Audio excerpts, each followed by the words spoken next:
नमस्ते विद्यार्थी मित्रों, निमिष उत्तराणी ग्रुप ट्यूशन में फरी आपનું સ્વાગત છે। આપણે છેલ્લા લેક્ચરમાં જુદા જુદા દ્રાવણો છે એની pH કેવી હોય અને એ મુજબ pH પેપર ઉપર કેવી અસર થાય એની વાત કરી। દાખલા તરીકે તો કે મનુષ્યની લાળ, પછી રંગહીન વાયુમય પીણું, ટમેટાનો રસ, લીંબુનો રસ, આ બધી આપણે વાત કરી હતી। હવે આજે શરૂઆતમાં આપણે થોડા ઇન્ટેક્સ પ્રશ્ન જે પુસ્તકની અંદર આપેલા છે પહેલા એની વાત કરીએ અને પછી ક્ષારની વાત કરવાની છે।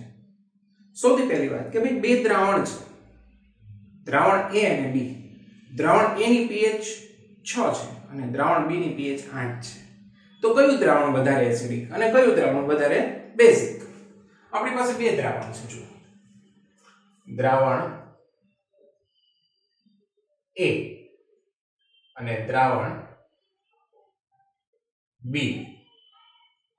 હવે દ્રાવણ A ની pH છે 6 છે, દ્રાવણ B ની pH છે 8 છે। કયું દ્રાવણ વધારે એસિડિક? એક સાદી સમજ કે જેમ pH નું મૂલ્ય ઓછું હોય એ દ્રાવણ વધુ એસિડિક હોય, એટલે અહીંયા દ્રાવણ A વધુ એસિડિક થશે, દ્રાવણ B છે એ ઓછું એસિડિક અથવા તો બેઝિક થશે, કારણ કે એની pH 7 કરતા વધી ગઈ છે, એટલે દ્રાવણ B છે એ બેઝિક થશે। દ્રાવણ A માં શા માટે એ વધુ એસિડિક થશે? તો કે pH ઓછી છે, pH અને H+ આયનની સાંદ્રતા વ્યસ્ત પ્રમાણમાં, એટલે જેમ pH ઓછી એમ H+ આયનની સાંદ્રતા વધારે અથવા H3O+ આયનની સાંદ્રતા, તો આમાં H3O+ આયનની સાંદ્રતા વધુ હોય છે। કેટલી હોય છે? તો કે આમાં જેટલી pH હોય એટલે 10 ઉપર માઈનસ ઘાત મૂકી દો, અહીંયા 10 ઉપર માઈનસ ઘાત -8 સોરી। હવે દ્રાવણ A માં H3O+ આયનની સાંદ્રતા એ 10 ની -6 ઘાત મોલ, જ્યારે અહીંયા 10 ની -8 ઘાત મોલ। હવે સીધી વાત છે કે 10 ની -8 કરતા 10 ની -6 થી મોટા કહેવાય, એટલે દ્રાવણ A માં H3O+ આયનની સાંદ્રતા વધારે છે, માટે દ્રાવણ A વધુ એસિડિક છે દ્રાવણ B કરતા।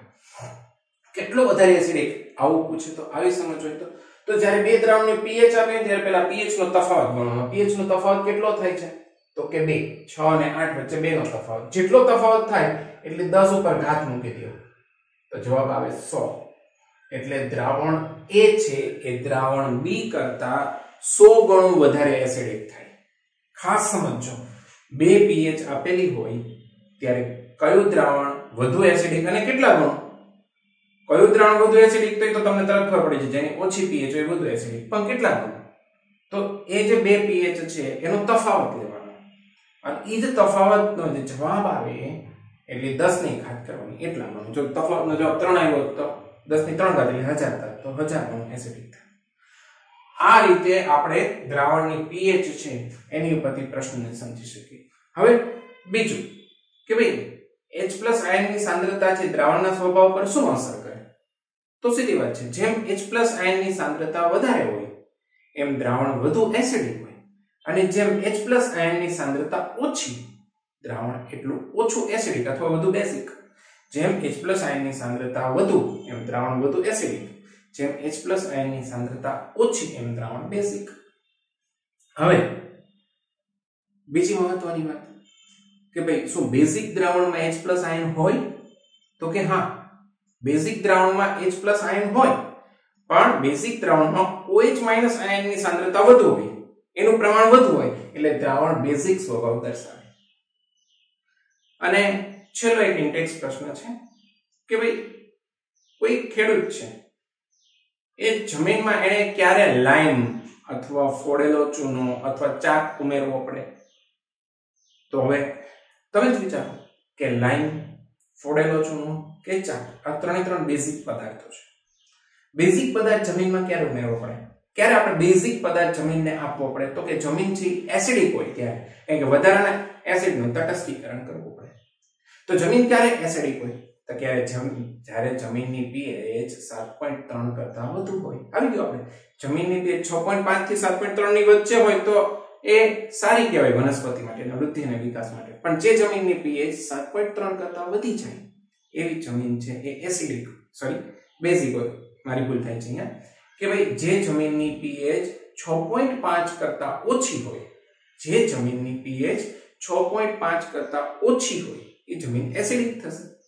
તો એમાં વધારે એસિડ આવી ગયો એટલે એ એસિડના તટસ્થીકરણ માટે આપણે લાઈમ અથવા તો ફોડેલો ચૂનો જે કહીએ અથવા તો ચાક એવા બેઝિક પદાર્થો ઉમેરવા પડે. ફરીવાર કહું છું કે ભાઈ જે જમીન છે, જમીન માટે શું હોય તો કે જ્યારે જમીનની pH 6.5 થી 7.3 ની વચ્ચે હોય તો એવી જમીન છે એને તટસ્થ જમીન કહેવાય.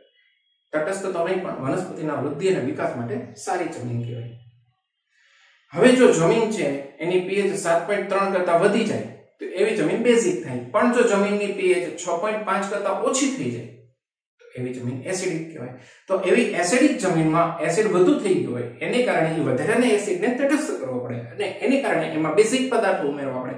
તો આવી જમીન એટલે કે જે જમીનની pH 6.5 કરતા ઓછી હોય એવી જમીનમાં ખેડૂતે લાઈમ અથવા તો ફોડેલો ચૂનો કહીએ છીએ કે પછી ચાક એવા બેઝિક પદાર્થો છે એ ઉમેરવા પડે છે.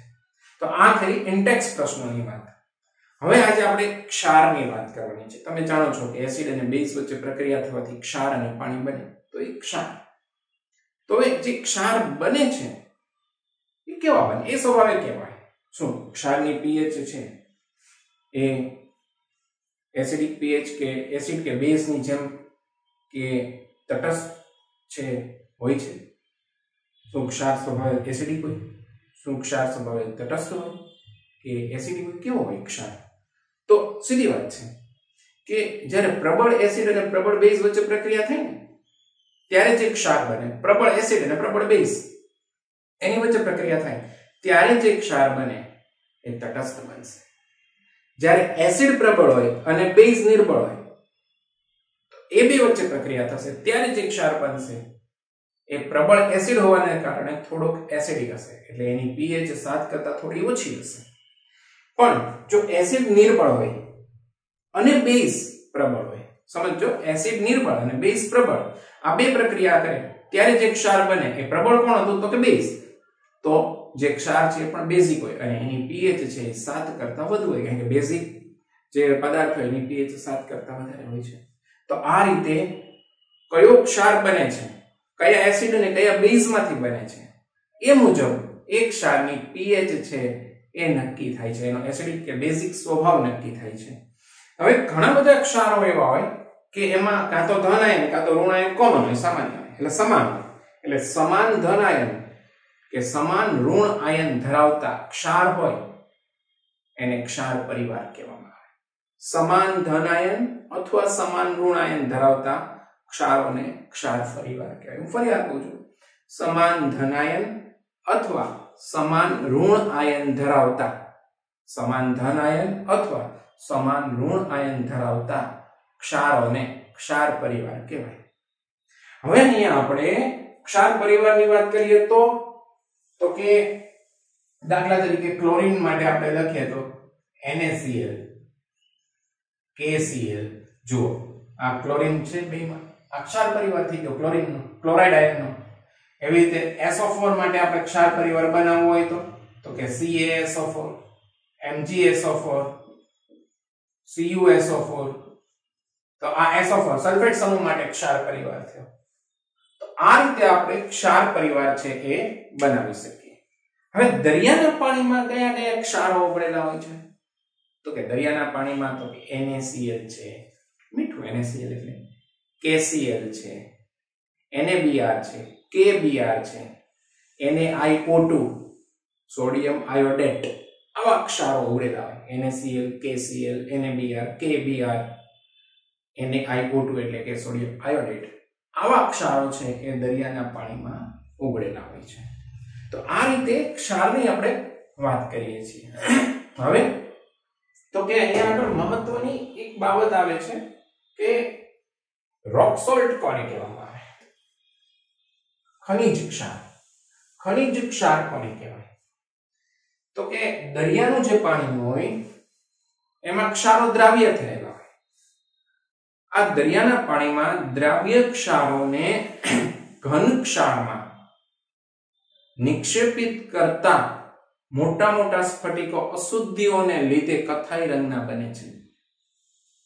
આવા મોટા સ્ફટિકોને ખનિજ ક્ષાર અથવા રોક સોલ્ટ કહેવામાં આવે. હું ફરીવાર કહું છું, દરિયામાં દ્રાવ્ય ક્ષારોનું ઘન ક્ષારોમાં નિક્ષેપણ કરતા, દરિયામાં દ્રાવ્ય ક્ષારોનું ઘન ક્ષારોમાં નિક્ષેપણ કરતા, ફરીવાર કહું છું, દરિયામાં દ્રાવ્ય ક્ષારોનું અથવા તો દરિયામાં દ્રાવ્ય ક્ષારોને ઘન ક્ષારોમાં નિક્ષેપિત કરતા મોટા સ્ફટિકો અશુદ્ધિઓને લીધે કથ્થાઈ રંગના દેખાય છે. આવા મોટા સ્ફટિકોને ખનિજ ક્ષાર અથવા તો રોક સોલ્ટ કહેવામાં આવે છે. હવે આપણે અહીંયા શું વાત કરવાની છે તો કે જુદા જુદા ક્ષારો લઈએ. એ ક્ષારો કયા એસિડ અને કયા બેઝમાંથી બને છે અને એ મુજબ એક ક્ષાર છે એ એસિડિક છે કે બેઝિક છે કે તટસ્થ છે અને એની pH કેટલી છે એની વાત કરવી છે.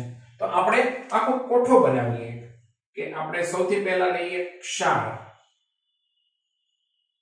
પછી લઈએ એનું અણુસૂત્ર. અણુસૂત્ર લીધા પછી લઈએ એમાં એસિડ કયો ઉપયોગમાં લેવાય છે,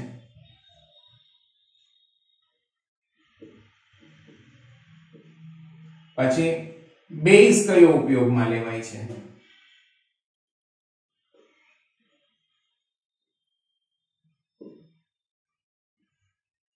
એસિડ અને બેઝ ઉપયોગમાં લીધા પછી તો કે એની pH કેવી છે અને એ સ્વભાવે કેવો છે. સ્વભાવ એટલે કે એસિડિક છે, બેઝિક છે કે તટસ્થ છે. હવે જો આપણે અહીંયા દાખલા તરીકે આપણે SO4 એટલે તમે જાણો છો કે એની સંયોજકતા -2 છે. તો SO4 છે એનો આખો ક્ષાર પરિવાર બનાવવો છે. આપણે SO4 ને પહેલા Na સાથે પ્રક્રિયા કરાવીએ. Na ની સંયોજકતા +1 છે, K ની સંયોજક Na ની સાથે સાથે આપણે K ની સંયોજકતા પણ +1 છે. આ બે સાથે પહેલા પ્રક્રિયા કરાવીએ. Na એટલે સોડિયમ અને SO4 એટલે સલ્ફેટ, એટલે આપણો ક્ષાર થશે સોડિયમ સલ્ફેટ. હવે તમે જાણો છો SO4 ના બે Na ને મળે, Na નો એક SO4 ને ન અપાય એટલે Na2SO4. પહેલા આપણે ક્ષારનો આખો લિસ્ટ બનાવી લઈએ. હવે તે કેમાં પણ પ્લસ છે એટલે પોટેશિયમ સલ્ફેટ. એ કેવું બનશે તો કે K2SO4. પછી તો કે હવે આપણે એની પ્રક્રિયા Zn Cu Ca અને Mg સાથે કરીએ તો આ બધા ઉપર +2 છે અને તમે જાણો છો કે +2 ને -2 સરખા હોય તો સીધા જોડાય એટલે ઝિંક સલ્ફેટ બનશે.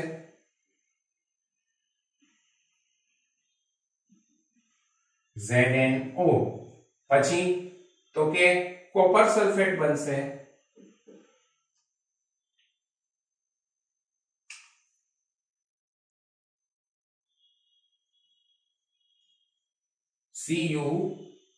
અહીંયા ઝિંક સલ્ફેટ ZnSO4 CuSO4. પછી બનશે કેલ્શિયમ સલ્ફેટ.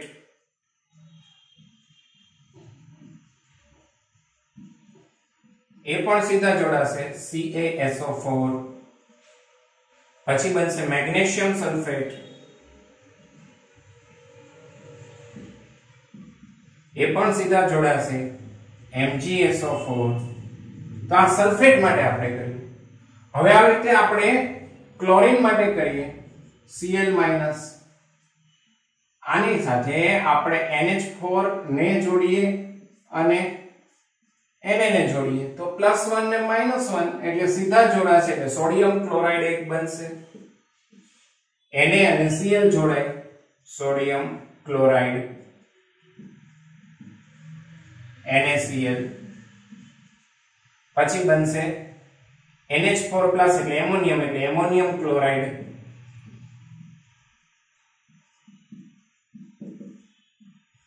એટલે NH4Cl. પછી આપણે કાર્બોનેટ લઈએ CO3-2. હવે કાર્બોનેટ ને સોડિયમ સાથે જોડીએ એટલે સોરી પછી આપણે નાઇટ્રેટ લઈએ પહેલા NO3 પર -1 તો સોડિયમ અને NO3 જોડાશે એટલે સીધા જોડાશે એટલે સોડિયમ નાઇટ્રેટ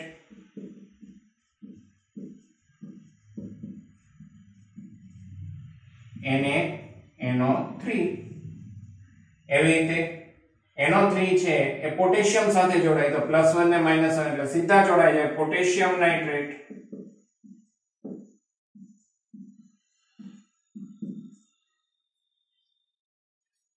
KNO3 હવે એવી રીતે NH4 ને NO3 સાથે જોડો તો એમોનિયમ નાઇટ્રેટ થાય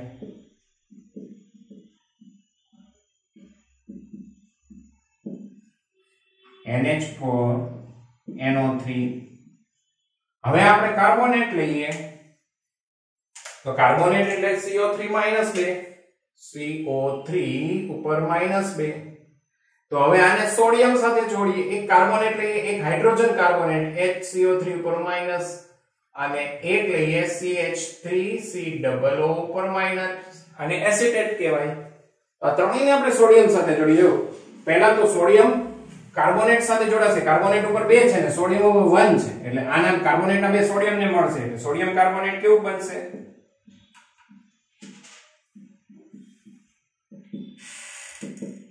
Na2CO3 એવી રીતે હવે સોડિયમ ઉપર +1 ને HCO3 ઉપર -1 સીધા જોડાશે sodium hydrogen carbonate sodium hydrogen carbonate એટલે NaHCO3 અને પછી CH3COO એસિટેટ સાથે એટલે સોડિયમ એસિટેટ બનશે સોડિયમ એસિટેટ જેનું અણુસૂત્ર થશે CH3COONA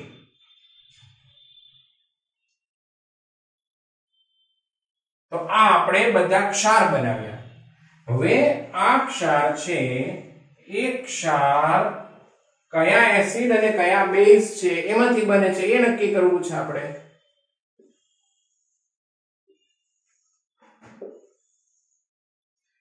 તો સૌથી પહેલા સોડિયમ સલ્ફેટ હવે એક વાત ધ્યાન રાખો છું કે કોઈ પણ ક્ષાર કયા એસિડ અને કયા બેઝ માંથી બને તો એની માટે જે પહેલો હોય ને ધન આયન હોય ધન આયન ને OH સાથે જોડવાના OH- સાથે અને જે ઋણ આયન હોય એને H+ સાથે જોડવાના ધન આયન ને OH- સાથે અને ઋણ આયન ને H+ સાથે એસિડ બનાવવા માટે H+ સાથે જોડતા જઈએ આપણે તો અહીંયા SO4 ઋણ આયન છે -2 છે SO4 અને H+ છે એટલે કયા એસિડમાં SO4 આવે એટલે H2SO4 સલ્ફ્યુરિક એસિડ હવે એને અને એની સાથે OH ને જોડવાના Na+ OH- એટલે બેઝ થશે NaOH હવે બીજું લઈએ તો કે પોટેશિયમ સલ્ફેટ ની આપણે વાત કરીએ તો કે ને OH સાથે અને SO4 ને H પરિવાર SO4 ને H સાથે જોડશું એટલે H2SO4 બનશે એસિડ આપણો H2SO4 K ઉપર +1 છે અને OH ઉપર -1 છે એટલે KOH બનશે હવે ઝિંક સલ્ફેટ ની વાત કરીએ આપણે તો પહેલા SO4 છે એટલે ફરીથી H2SO4 એસિડ બની ગયો કારણ કે એને H+ સાથે જોડવાના છે Zn ને OH સાથે જોડવાના હવે જુઓ Zn ઉપર +2 સંયોજકતા છે +2 OH ને મળે OH નો એક Zn ને મળે Zn ના બે OH ને મળે એટલે OH સમૂહ છે એટલે કૌંસમાં લખવું પડે Zn OH કૌંસની બહાર 2 Zn ની બાજુમાં કાઈ ન લખાય કારણ કે એક લખવાનો રિવાજ નથી આ જ રીતે હવે કોપર સલ્ફેટ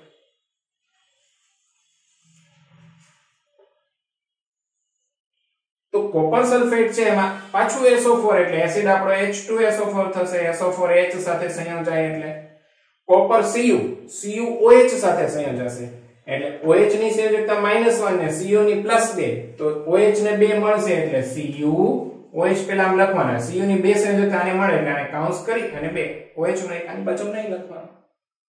આ જ રીતે હવે કેલ્શિયમ સલ્ફેટ, હવે વિચારો કેલ્શિયમ સલ્ફેટ ફરીથી સલ્ફેટ છે SO4 એટલે H સાથે સંયોજાય એટલે H2SO4, કેલ્શિયમ છે એ OH સાથે સંયોજાય. હવે કેલ્શિયમ ઉપર સંયોજકતા આપણે લખી નાખીએ પહેલા અહીંયા Ca અને OH. હવે તમે તો જાણો જ છો કેલ્શિયમની સંયોજકતા +2 છે, OH ને કેટલા મળે, કેલ્શિયમના 2 મળે, OH ને એક કેલ્શિયમની બાજુ લખાય નહીં એટલે CaOH ટ્વાઇસ. આ જ રીતે મેગ્નેશિયમ સલ્ફેટ તો SO4 છે એટલે H2SO4 આપણો એસિડ બની ગયો.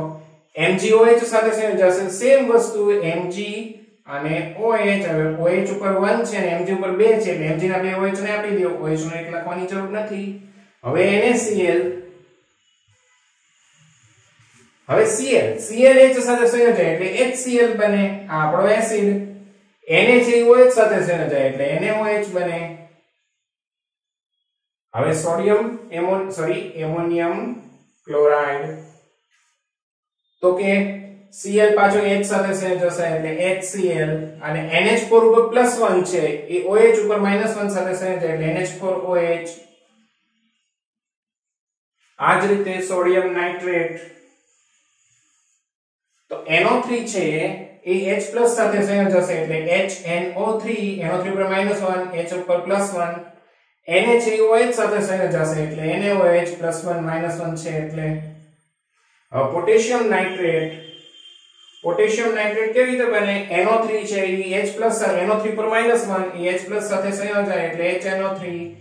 નાઇટ્રિક એસિડ K છે એ OH સાથે સંયોજાય, K ઉપર +1 OH ઉપર -1 એટલે KOH સીધા જોડાશે. હવે એવી રીતે એમોનિયમ નાઇટ્રેટ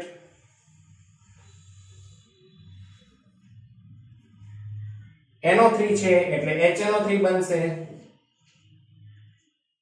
અને NH4 છે એ પ્લસ છે, OH માઈનસ સીધું જોડાઈ જશે NH4OH. હવે સોડિયમ કાર્બોનેટ જો હવે CO3 છે એ H સાથે સંયોજે, CO3 ઉપર -2 સંયોજકતા અને H ઉપર +1 એટલે આના બે અહીંયા મળે એટલે H2CO3 બનશે એસિડ, H2CO3 કાર્બોનિક એસિડ કહેવાય આને. અને NaOH સાથે સંયોજાશે એટલે NaOH.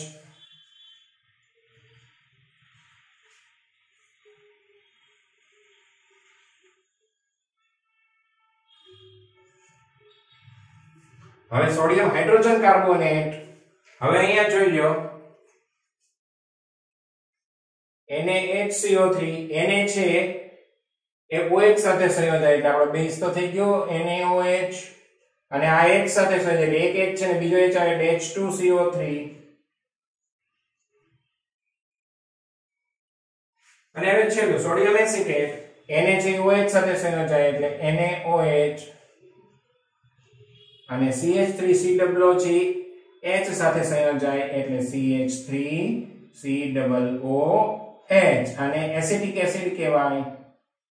તો હવે આપણે બધા એસિડ અને બેઝ લખી લઈએ કે આપણા ક્ષારમાંથી બને છે. હવે આપણે જોઈએ એની pH. તો જો બેય તટસ્થ બેય પ્રબળ હશે તો pH 7 થશે, બાકી જે પ્રબળ હશે એ પ્રમાણે pH નું મૂલ્ય ઉપર નીચે થશે.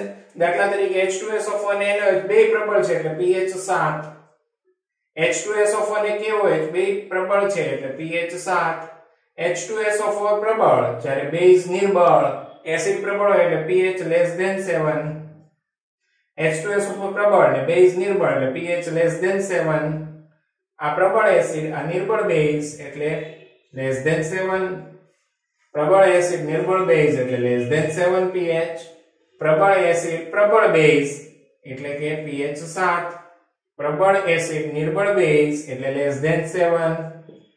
હવે અહીંયા પ્રબળ એસિડ પ્રબળ બેઝ બેય પ્રબળ છે એટલે તટસ્થ 7, બેય પ્રબળ HNO3 ને KOH એટલે 7, HNO3 પ્રબળ એસિડ, આ નિર્બળ બેઝ એટલે લેસ ધેન 7. H2CO3 આ નિર્બળ એસિડ છે અને આ પ્રબળ બેઝ છે એટલે ગ્રેટર ધેન 7. બેઝિક અસર આવે એટલે કારણ કે બેઝ પ્રબળ છે.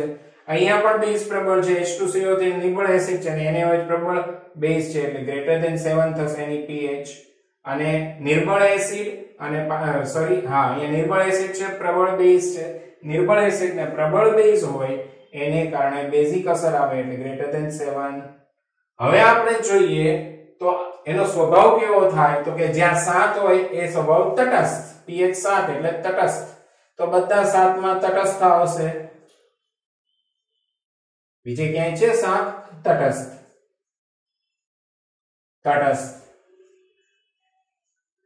7 એટલે તટસ્થ.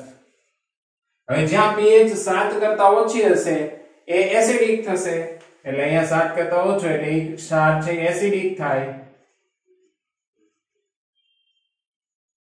એસિડિક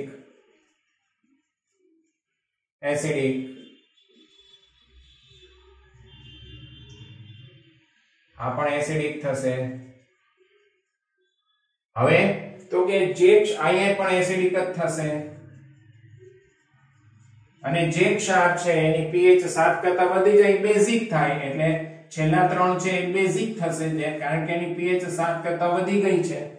તો આ રીતે આપણે બધા ક્ષાર છે એ કયા એસિડ અને કયા બેઝમાંથી બન્યા એ આપણે નક્કી કર્યું. પછી એની pH નક્કી કરી અને એની ઉપરથી એક ક્ષારનો સ્વભાવ નક્કી કર્યો. તો આ લેક્ચરમાં આપણે આટલું રાખીએ છીએ. આગળના લેક્ચરમાં વધારે મુદ્દાઓ જોઈશું.